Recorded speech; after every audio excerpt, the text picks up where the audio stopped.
हरिओम दर्शकों, बहुत बहुत स्वागत है आपका हमारे YouTube चैनल में और मेरे खास कार्यक्रम मासिक राशिफल में वृश्चिक लग्न वृश्चिक राशि वालों के लिए। दर्शकों, यदि आपकी वृश्चिक लग्न है या फिर वृश्चिक राशि है तो ही आप यह वीडियो देखें।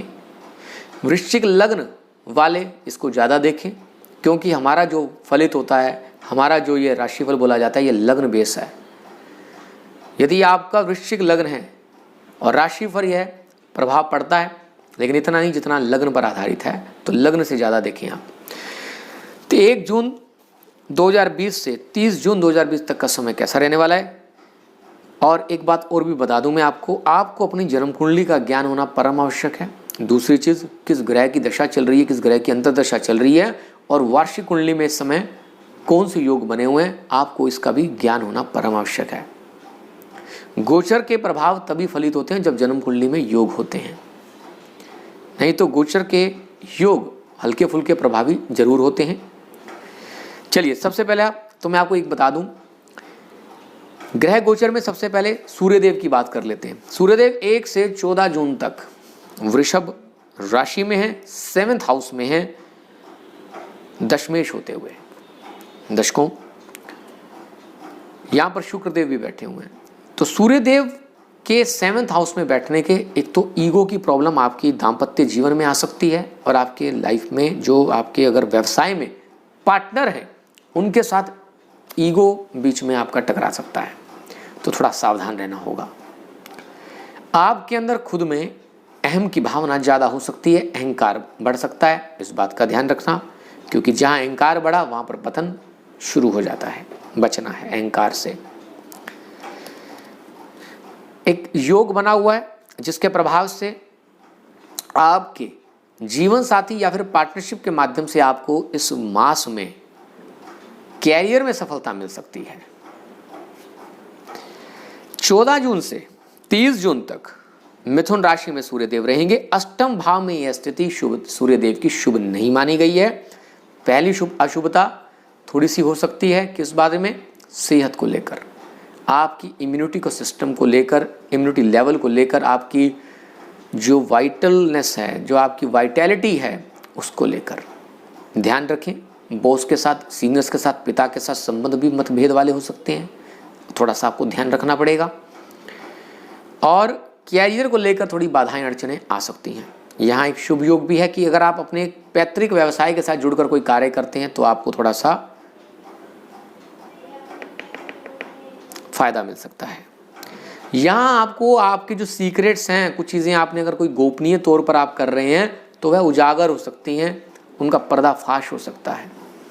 इस बात को आपको थोड़ा सा ध्यान रखना पड़ेगा। जितने भी व्यक्ति कुछ गोपनीय कार्य कर रहे हैं उनसे थोड़ा उसको सतर्क रहना होगा। कुछ रहस्यों से पर्दाफाश होगा, या तो आपके या फिर आप किसी के कर देंगे। कुछ ना कुछ पर्दाफाश होने वाली स्कीम यहाँ दिख रही है, बन रहा है योग। आगे बढ़ते हैं और बात करते हैं मंगलदेव की। मंगलदेव 1 से 18 जून तक कुंभ राशि में रहेंगे। मंगलदेव जो कि आपके लग्न के मालिक हैं और छठे भाव के मालिक हैं, रोग भाव के मालिक हैं, 4th भाव में बैठेंगे। अब एक तरफ भूमि प्रॉपर्टी मकान वाहन का बेनिफिट भी मिलेगा, तो दूसरी तरफ माता को रोग होने का योग बन सकता है। भूमि प्रॉपर्टी मकान वाहन से संबंधित अगर कोई लेन देन करते हैं तो कुछ मतभेद भी हो सकते हैं, कुछ कर्ज लेना पड़ सकता है, कोई ऋण बन सकता है। इस बात का थोड़ा सा ध्यान रखें। वैसे भी भूमि प्रॉपर्टी से संबंधित जब भी लेन देन करें तो आपको एक प्रोफेशनल को हायर जरूर कर लेना चाहिए जो कि सही हो, चीटर ना हो। चलिए आगे बढ़ते हैं। 18 जून से 30 जून तक मीन राशि में मंगलदेव रहेंगे। जबरदस्त सफलता का एक योग बनेगा। संतान की तरफ सारा झुकाव बना रहेगा, ज्ञान की तरफ लगा रहेगा, प्रेम प्रसंगों की तरफ लगा रहेगा। अब मंगलदेव कराएं दंगल, थोड़ा सा अपने संतान के साथ और अपना प्रेमी प्रेमिका के साथ भी व्यवहार अच्छा रखने की कोशिश करनी है। इनके साथ आपका दंगल हो सकता है, लड़ाई झगड़ा ना हो, तो इस बात को पहले से ही सतर्क रखना कि भैया पंडित जी ने बताया था इस समय में ऐसा हो सकता है, तो थोड़ा ध्यान रखना। 18 जून से वक्री हो जाएंगे, और ज़्यादा बली हो जाएंगे। क्रूर ग्रह जब भी वक्री होते हैं तो और ज़्यादा क्रूरता को बढ़ा देते हैं, इनके बल में बड़ी ज़्यादा ज़बरदस्त वृद्धि हो जाती है। तो क्रूरता अगर थोड़ी होगी तो वो बढ़ जाएगी, इसलिए थोड़ा सा ध्यान रखना। बुधदेव की अगर हम बात करें, बुधदेव मिथुन राशि में रहेंगे और बुधदेव जो कि आपकी जन्म कुंडली में, आपकी लग्न कुंडली में, राशि कुंडली में एकादश भाव और अष्टमेश, एकादश भाव के मालिक हैं और अष्टमेश भी हैं, तो अपने ही राशि में रहेंगे। पैतृक संपत्ति से जुड़े हुए कोई विवाद थे तो सुलझ सकते हैं।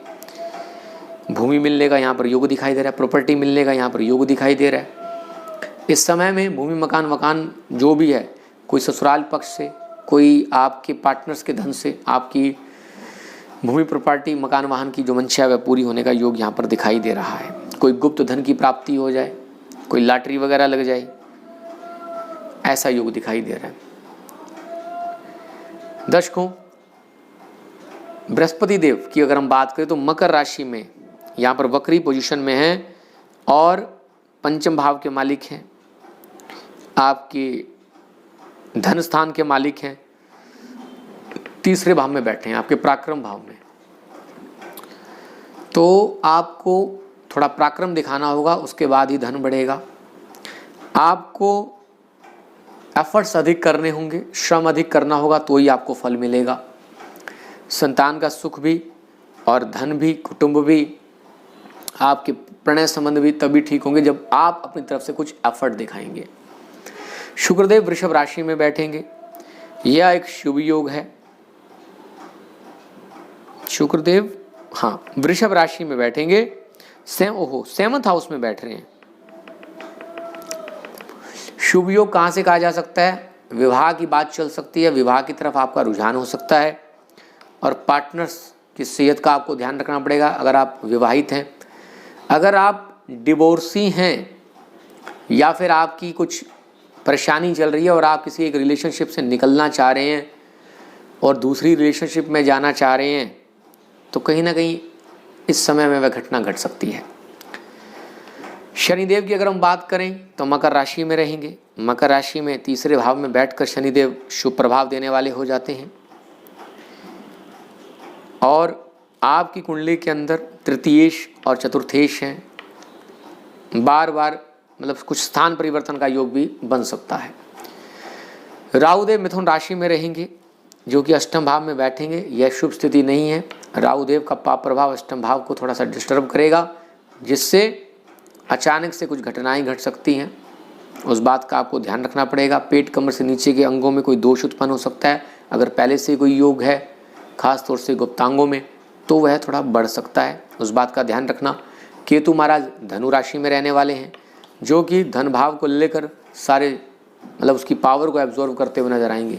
वाणी के हिसाब से थोड़ा आपको ध्यान रखना पड़ेगा, या तो आप चुप रहेंगे, चुप ही बैठे हैं इस समय, वाणी दोष उत्पन्न यहाँ पर होता हुआ दिखाई दे रहा है। कुटुंबियों के साथ भी शायद आपको उतना रिस्पॉन्स इस समय ना मिले। दर्शकों, अब बात करते हैं शुभ तारीखों की। इस मास की शुभ तारीखें हैं 19, 20, 26 और 27 जून आपके लिए लक्की साबित हो सकती है। और सावधान तिथियों में हैं 3, 4, 11, 12, 13, 21, 22 और 30 जून को सावधान रहना होगा, चंद्रबल कमजोर होगा। तिथियों के हिसाब से अगर हम बात करें तो 1, 2, 28 और 29 तारीख आपकी इनकम को बढ़ाने वाली रहेंगी, इच्छाओं की पूर्ति को करने वाली रहेंगी, सोशल सर्कल में वृद्धि वाली रहेंगी। 3, 4, 30 खर्च बढ़ाने वाली, 5, 6 नई प्लानिंग, नई ऊर्जा के साथ भाग्य को बढ़ाने वाली, 7 और 8 धन को कैसे बढ़ाएं इस पर ध्यान लगवाने वाली, 9 और 10 तारीख यात्रा कराने वाली, 11, 12, 13 घर पर वापस बिठाने वाली, 17, 14 और 15 तारीख प्रणय संबंधों को बढ़ाने वाली, लव रोमांस को बढ़ाने वाली, ज्ञान को बढ़ाने वाली, 16, 17, 18 तारीख को रोग शत्रु परेशान कर सकते हैं, इसका थोड़ा सा ध्यान रखना होगा। बुजुर्गों का, पिता का अपना खास ध्यान रखें। 19 और 20 तारीख खास तौर पर दाम्पत्य जीवन के सुख को बढ़ाने वाली रहेंगी, लकी रहेंगी। 21 और 22 तारीख आपके लिए भाग्य का साथ इतना नहीं मिलेगा, थोड़ा आप लो फील करेंगे। 23, 24, 25 तारीख भाग्य को बढ़ाने वाली रहेंगी। 26 और 27 तारीख कार्य सिद्धि दिलाने वाली रहेंगी, कुछ ऐसे काम करेंगे जिससे आपका मान सम्मान, यश सोसाइटी में बढ़ता हुआ नजर आएगा। दर्शकों, अब इस मास की अशुभता को कैसे समाप्त करें? 6 उपाय आपके लिए। पहला उपाय माता पिता की सेवा, दूसरा उपाय अपनी इष्ट साधना। तीसरा उपाय मंगल देव को मजबूत बनाना। और चौथा उपाय दूसरों की मदद करना। कुछ लोग परोपकार से संबंधित भी कार्य करें। कोई अच्छे वीडियोज अगर आपको मिलते हैं तो उन्हें शेयर कर दिया करें, इससे भी लोग परोपकार होता है। चलिए 5वां उपाय जो कि मैं बता रहा हूँ आपके लिए, जो यहाँ पर एक बजने वाला नारियल लेना है, 7 बार अपने सर से उल्टा घुमाकर जल प्रवाह कर देना है शनिवार के दिन, जिससे वो राहु देव का जो दूषित प्रभाव आपको अष्टम भाव में बैठकर मिल रहा है वो नहीं मिलेगा। और कुटुंबियों के साथ भी बनी रही आपकी बातचीत होती रहे। तो बुधवार के दिन एक सीधा नारियल जो होता है वह गणेश जी के मंदिर में गणेश जी के सामने रख के आ जाना। ये उपाय आपने करने हैं। आपका आने वाला समय मंगल में हो। इसी शुभकामना के साथ फिर मिलेंगे किसी नए टॉपिक के साथ। तब तक बने रहे हमारे चैनल के साथ। हरि ओम हरि ओम हरि ओम।